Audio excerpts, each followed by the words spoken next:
না আঙ্কেল না, খেলা তো সবে শুরু হয়েছে। আমি যেমন কিছু পাইনি তেমন ওই যমুনাকেও আমি কিছু পেতে দেব না। দেখুন দেখুন, এখনো সময় আছে, আপনি আপনার মেয়েকে একটু বোঝান। একদম চুপ করে দিচ্ছে মা, একদম চুপ, আর একটাও কথা বলবে না। তুমি বারবার ওই সঙ্গীত আর ওই যমুনার হয়ে সাফাই গাইতে আসো। আসবে না, তুমি এ বাড়িতে আসবে না। বারবার বারবার ওরা আমার মেয়েকে অপমান করেছে, বিশেষ করে শেষবারে যে অপমান করেছে তা আমি কোনোদিন বলতে পারবো না, কোনোদিন না। কেদার রায়, ওই কেদার রায় আমার মেয়ের জন্য পালকি পাঠিয়েছিল, সেই পালকি করে আমার মেয়ে বিয়ের মণ্ডপে গেছিল। সেখান থেকে ওকে অপমানিত হয়ে ফিরে আসতে হলো কেন? কেন ফিরে আসতে হলো বলো, কেন? ওই আমি যে সঙ্গীতকে ভালোবাসি বাবা, সেই জন্যই। ভুলে যা, আর যা, তুই সঙ্গীতকে ভুলে যা। তুই যা করছিস তাই করে যাবা, তাই কর। ওই কেদার রায়ের উঁচু মাথা মাটিটা ঝুঁকিয়ে দে, একদম ঝুঁকিয়ে দে।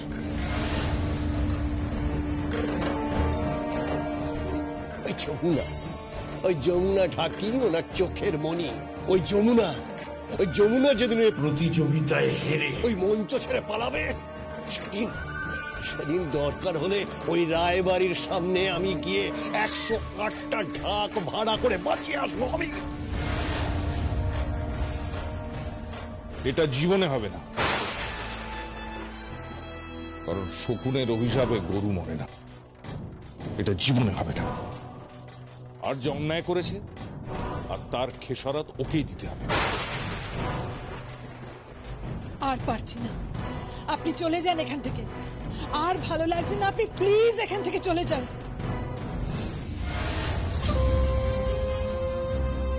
আপনি আমাদের সুহৃদ ছিলেন, পরম আত্মীয়ের মতো দেখতাম আপনাকে। আর সেই আপনি আমার বাড়ির মেয়েকে, মানে আমার মেয়েকে কি সব বলছেন আমি ভাবতেও পারছি না, জাস্ট ভাবতে পারছি না। বলছি তার কারণ ও অন্যায় করছে। না ঋদ্ধিমা, আমার মেয়ে কোন অন্যায় করেনি। আমার মেয়ে যেদিন অন্যায় করেছিল সেদিন আমি ওর পাশে ছিলাম না, কিন্তু এবার ওই কেদার রায় আমার মেয়েকে অপমান করেছে। হ্যাঁ, অপমান করেছে। ওকে তার কম্পেনসেট তো করতেই হবে, ওনাকে তার দাম চুকাতে হবে।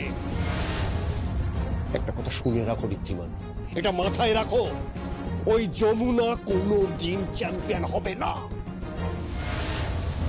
যমুনাই চ্যাম্পিয়ন হবে, এটা আমি বলে গেলাম।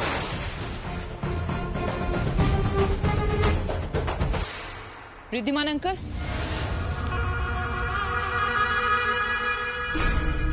কি ইনোগ্রেশনের দিন যমুনা পারফরমেন্সের দিকে একটু খেয়াল রাখবেন। মানে যদি কিছু ঘটে যায়?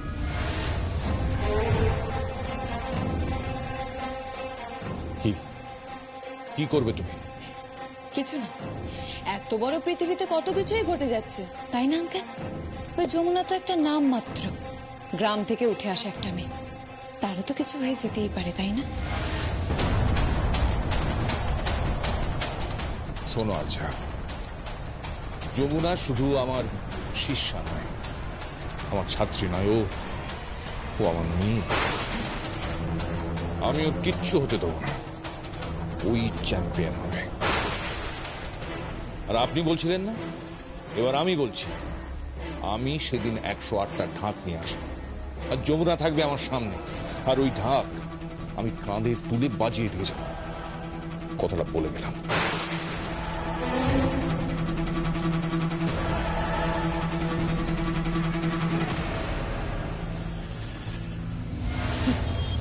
ওই ঋদ্ধিমান আঙ্কেল বুঝতেই পারছে না যে কত বড় জাঁতাকলে পড়েছে। মরবে, ওই যমুনা মরবে।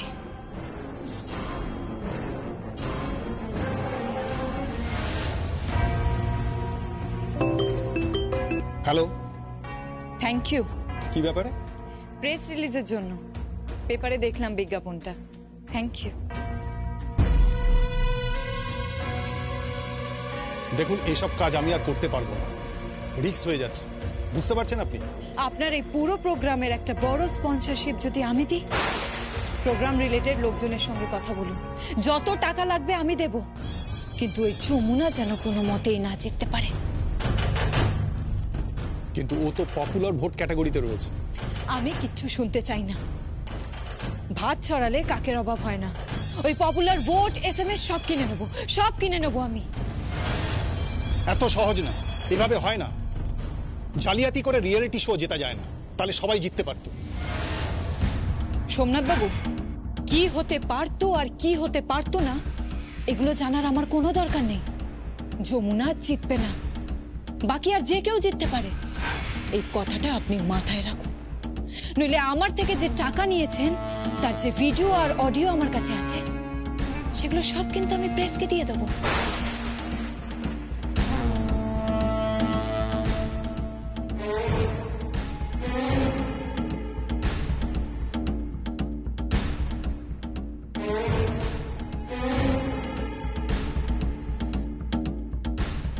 তোর কি হয়েছেটা কি?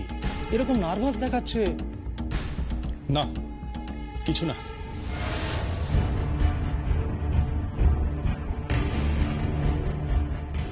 কি হলো বলো তো? কিছুই তো বুঝতে পারলাম না। তবে আজ যেটা হলো খুব খারাপ হলো। কেন? যমুনা ঢাকের ছবি প্রেসে আসেনি, ইচ্ছে করে 1 লাখ টাকা নিয়ে সাবোটেজ করা হলো।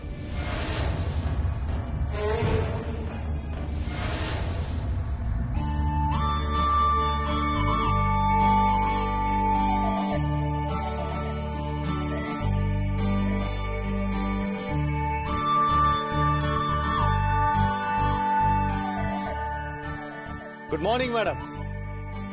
ছোট করতে বাবা, এ বাবা আপনি তো সকাল সকাল, আমার উঠতে দেরি হয়ে গেল না? অনেকটা দেরি করে ফেললাম উঠতে। আরে যমুনা যমুনা, এত অস্থির হওয়ার কিছু হয়নি। আপনি একদম টাইমে উঠেছেন, আমরাই একটু আর্লি উঠে গেছি।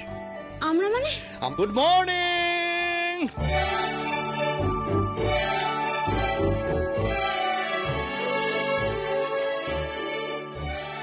Good morning madam.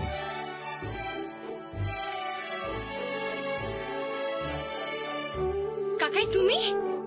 Yes ma'am. আপনার বেডটি রেডি? বেডটি? এবার তুমি কেন আমাকে? এই, একদম ওদিকে যাবে না, তুমি কিচ্ছু করবে না, যা করবে কাকাই করবে। এক্স্যাক্টলি।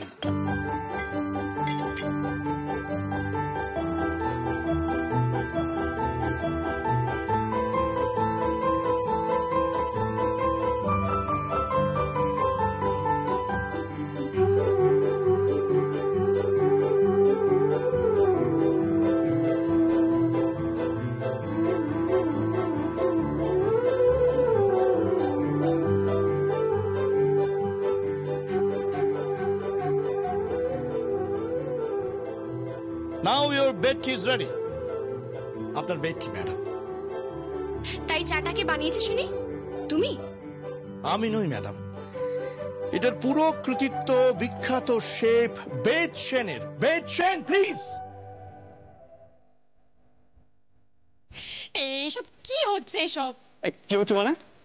আজ থেকে তোমার সমস্ত দায়িত্ব আমাদের, আর তোমার দায়িত্ব হলো রায় পরিবারের মুখ উজ্জ্বল করা। তুমি চ্যাম্পিয়ন হয়ে আমাদের সকলকে গর্বিত করবে। আজ থেকে রান্নাঘর থেকে তোমার ছুটি, বিদায়, শুধু practice and practice. Yes madam, please এবার বলুন আপনি সকালের জল খাবার, আই মিন ব্রেকফাস্ট কি খাবেন? কাকাই তুমি চুপ করো না, এসব কি হচ্ছে বলো তো? ম্যাডাম প্লিজ, আমি আপনাকে জিজ্ঞাসা করছি আপনি ব্রেকফাস্ট কি খাবেন, বলুন প্লিজ। তাহলে বলুন ম্যাডাম, ব্রেকফাস্টে কি কি নেবেন? কি নেব মানেটা কি? হ্যাঁ, ব্রেকফাস্ট হিসেবে আমাদের সবকিছু আছে ম্যাডাম, যেটা আপনার প্রয়োজন। আমাদের আছে স্যান্ডউইচ, মশালা আমলেট, চিজ আমলেট, পুরি সবজি, সতে ভেজিটেবল, দই বড়া, আলু বড়া, idli, plane dosa, masala dosa, butter toast এবং হ্যাশ ব্রাউন।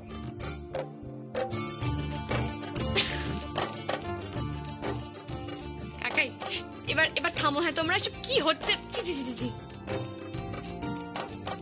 না না ম্যাডাম, আমি সিরিয়াসলি বলছি, আপনাকে অর্ডার করতেই হবে এবং সেই অনুযায়ী আমাদের জলখাবার রেডি করতে হবে। জল খাবার বানাবে কে? হ্যাঁ আমি, আমার সাথে আছে কাকাই, আর আছে আর এই অধম।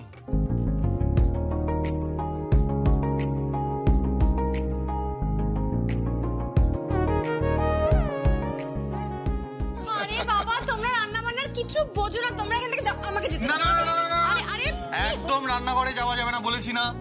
হে গৃহিণী, তুমি এই গৃহের বাইরে নাম উজ্জ্বল করবে। এখন তোমার একটাই মূল মন্ত্র, প্র্যাকটিস, প্র্যাকটিস এন্ড প্র্যাকটিস।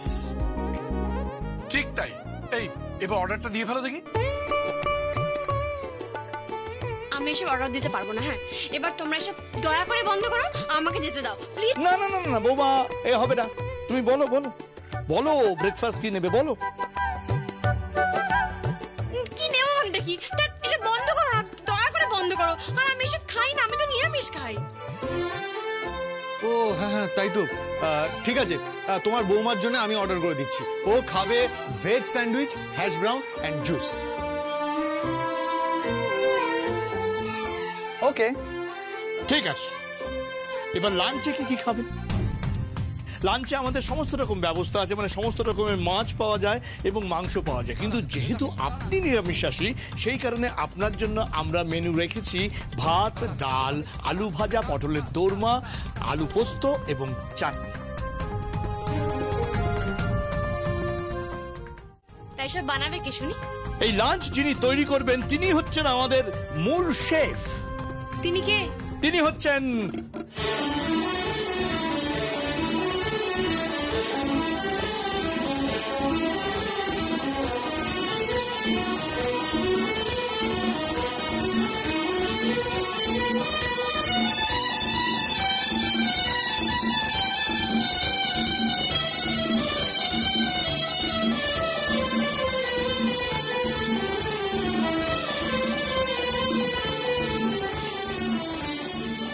বাবা আপনি?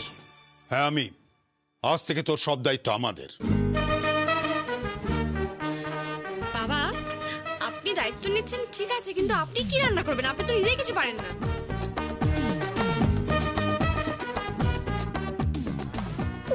না কি বলছো? আসল যে শেফ সে সবটা করে নাকি? করে তো যারা অ্যাসিস্ট্যান্ট তারা। মেইন যে শেফ সে তো পাশে দাঁড়িয়ে ইনস্ট্রাকশন দেয়। Try to understand. হ্যাঁ হ্যাঁ, আমি ইনস্ট্রাকশন দেবো এবং আমি সব বলে দেবো। ওরে বাবা, কি বলবেন আপনি? জানেন আপনি কিছু আদৌ?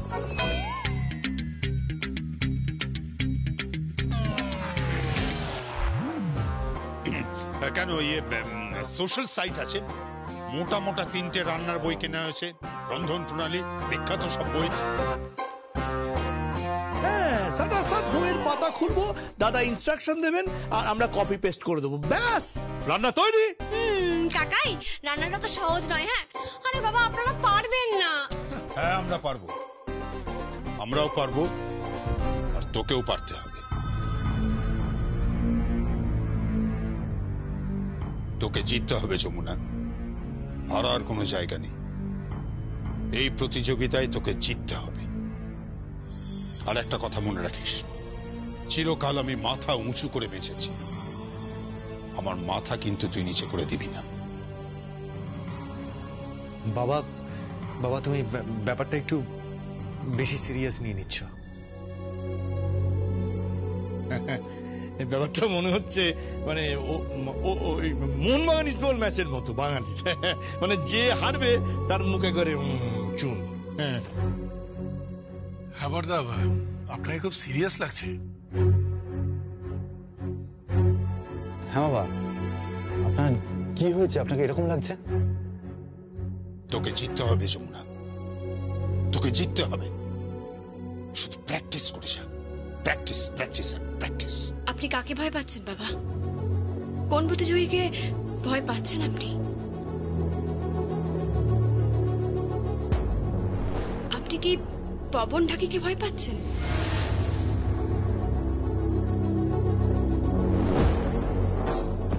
নাকি তাথই নামে কোনো প্রতিযোগীকে?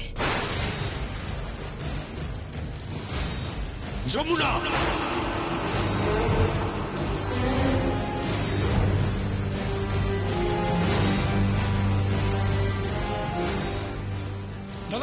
দাদা কাকাই কি হলো বলো তো? বাবা ওই নামটা শুনেই এরকম করলেন কেন?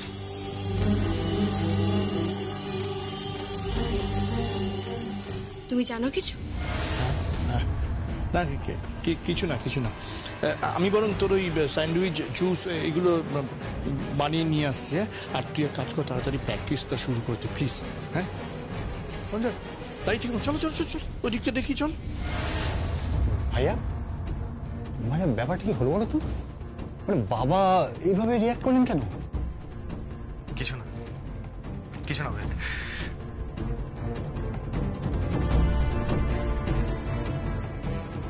যমুনা তাড়াতাড়ি ফ্রেশ হয় না, প্র্যাকটিস করতে হবে।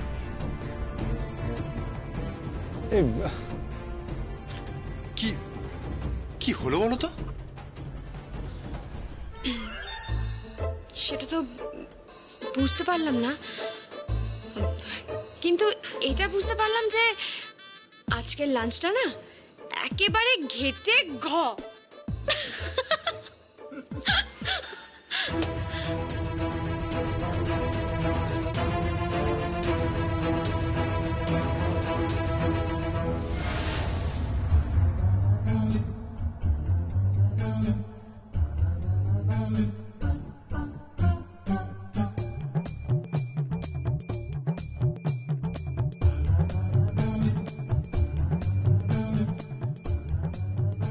সঙ্গীত কি বেদ,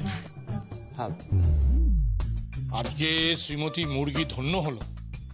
মানে মানে হচ্ছে এই যে শ্রীমতী মুরগির আন্ডা, মানে ডিম, দাদার হাতে পড়ে আজকে অসাধারণ অমলেটে রূপান্তরিত হয়েছে।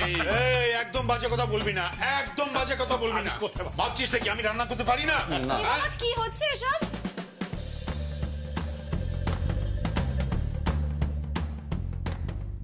দাদা অমলেট করছেন। আমাদের প্রধান শেফ অমলেট বানাচ্ছে। বাবা বলছি যে আপনি আপনি পারবেন না, আপনি ছেড়ে দিন না, আমি করে নিচ্ছি। মানে আমাদের আমাদের অভ্যেস আছে, কলেজ লাইফে হস্টেলে ছিলাম, ম্যানেজ করে নিতে পারবো। আপনি ছেড়ে দিন না প্লিজ। হ্যাঁ বাবা, আমি বলছি কি তুমি সরে এসো, পারবে না তুমি। চুপ কর, আমাকে এইভাবে আন্ডার এস্টিমেট করবি না, বুঝেছিস? আমি বানাতে পারি সেটা আমি দেখিয়ে দিচ্ছি।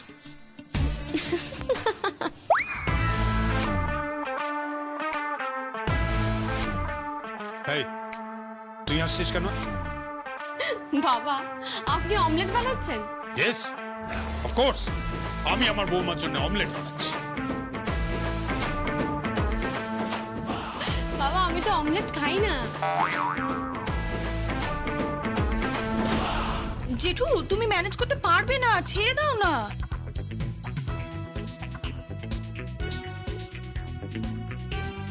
উঠছে মনে হচ্ছে। একদম না, যাও যাও যাও, একদম না। রান্নাঘরে একদম ঢোকা যাবে না, রান্নাঘর এখন পুরুষদের দখলে। দূরে থাকো, দূরে দূরে, একদম দূরে। দূরে যাও দূরে যাও, কি বলছিস কি? তোরা কি পাগল টাগল হয়ে গেলি নাকি? এখনো পর্যন্ত ব্রেকফাস্ট হয়নি, এবার তো গণবিদ্রোহ লেগে যাবে। না না, সেটা বুঝতেই পারছি। আমার স্টিম ইঞ্জিন সাত সকালে নেমে এসেছে। বউ, তোমার ওই সাধের ঘুম ভেঙেছে অবশেষে? সবসময় টিপকুনি কাটবে না তো। আর দাদা আপনি কি করছেন? অমলেট বানাচ্ছি। দাদা আপনি আপনি পারবেন না, এসব আধুনিক খাবার। অমলেট অমলেট আবার কবে থেকে আধুনিক হলো? সেই প্রাগ ঐতিহাসিক যুগ থেকে মুরগি ডিম বেড়ে যাচ্ছে। বাবা আপনি সরে আসুন, আপনি পারবেন না, আপনি সরে আসুন এদিকে। তোর আবার খেতে জানিস না? খেতে জানিস? আরে বাঙালরা সব খাওয়া ভুলে গেছে, আজ আমি খাওয়াবো, দেখিস। Breakfast, lunch and dinner. তালিয়া!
হ্যালো, কে বলছেন? কে হতে পারে? গেস।